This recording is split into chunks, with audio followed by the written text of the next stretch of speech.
आज हम लोग कर्मनासा की हार कहानी के सारांश और कथानक पर चर्चा करेंगे।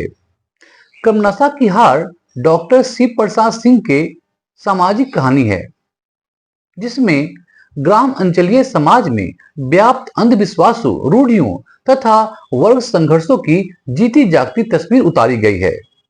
भैरव पांडे का छोटा भाई कुलदीप मल्लाह की विधवा लड़की फुलमतिया से अवैध संबंध करके सामाजिक कलंक का विषय बन जाता है।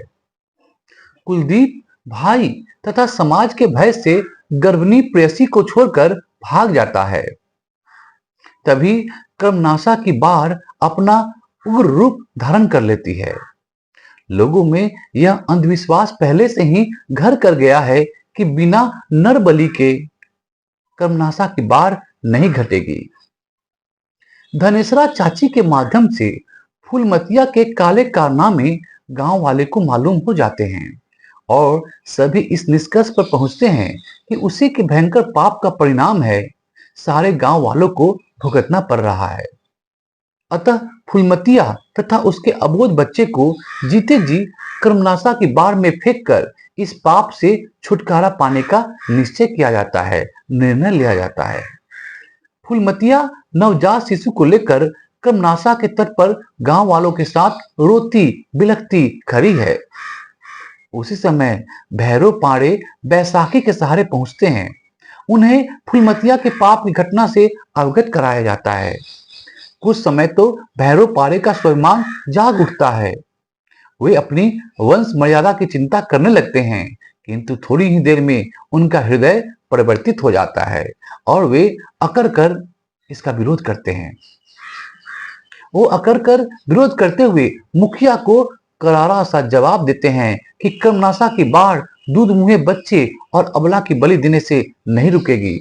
उसके लिए तुम्हें अपने पसीने बहाकर बांधों को ठीक करना होगा।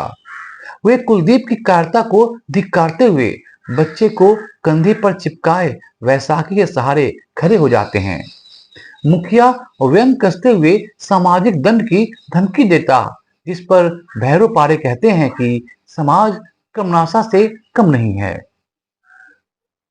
यदि एक एक के पापों की गिनती की जाए तो सभी को परिवार समेत कर्मनासा के पेट में जाना पड़ेगा, बाल में कूदना पड़ेगा। भैरव पारे के इस साहस के आगे मुखिया और गांव के सभी लोग चुप हो जाना पड़ता है। सभी लोगों को चुप हो जाना पड़ता है और कर्मनासा को भी हार माननी पड़ती है। कहानी का कथानक आंचलिक होने के साथ सामाजिक भी है। यह यथार्थ के बहुत निकट है। कथा सूत्र बिखरा होने पर भी सुगठित और जिज्ञासापूर्ण है। अब हम इस कहानी के प्रमुख पात्र जो भैरव पाड़े हैं उनकी बात करते हैं। कहानी के मुख्य पात्र भैरव पाड़े हैं। फुलमतिया, कुलदीप, धनसेरा चाची और मुखिया कहानी के सेकेंडरी पार्ट्स हैं, गौण पात्र हैं, जो भैरव पाड़े के चरित्र विकास में सहायक सिद्ध होते हैं। भैरव पाड़े को अपनी झूठी वंश मर्यादा का बड़ा ध्यान रहता है, इसलिए वे कुलदीप और फुलमतिया के संबंध का समर्थन नहीं करते।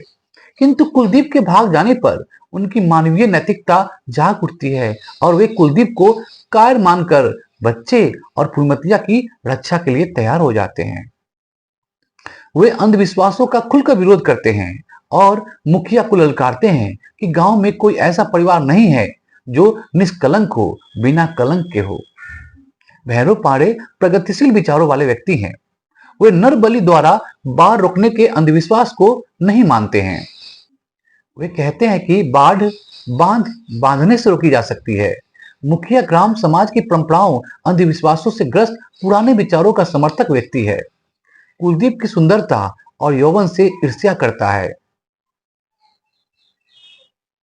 फुलमतिया और नवजात शिशु की बलि देने में वह अपनी क्रूरता और निर्ममता का पूर्ण परिचय देता है।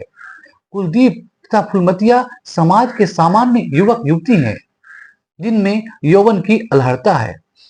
उनमें समाज का विरोध करने का साहस नहीं है। कुलदीप तो इतना कायर है कि वह फुलमतिया को प्रत्यक्ष रूप से अपनाने का साहस भी नहीं करता और चुपके से भाग जाता है।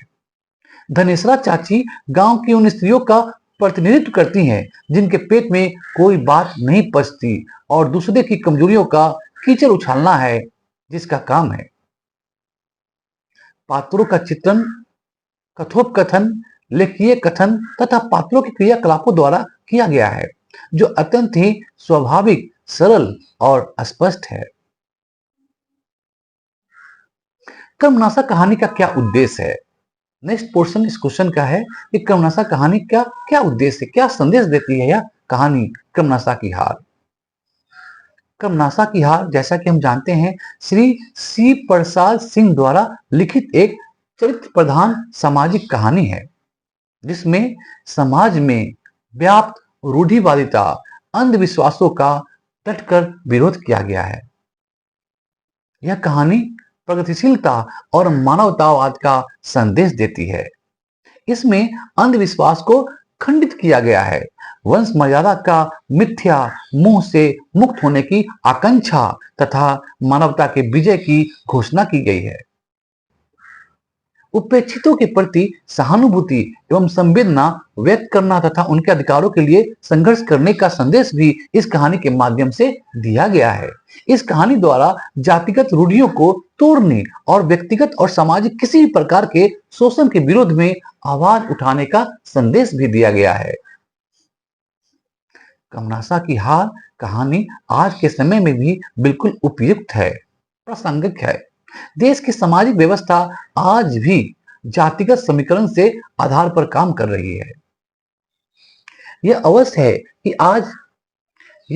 है कि आज विधवा विवाह और अंतरजातीय विवाह कुछ लोगों द्वारा स्वीकृत होने लगे हैं, परंतु अभी भी अधिकतर लोगों द्वारा इसका विरोध ही हो रहा है। अंधविश्वास आज भी कम नहीं है। आज भी लोग देवताओं को खुश करने के लिए बलि देते हैं।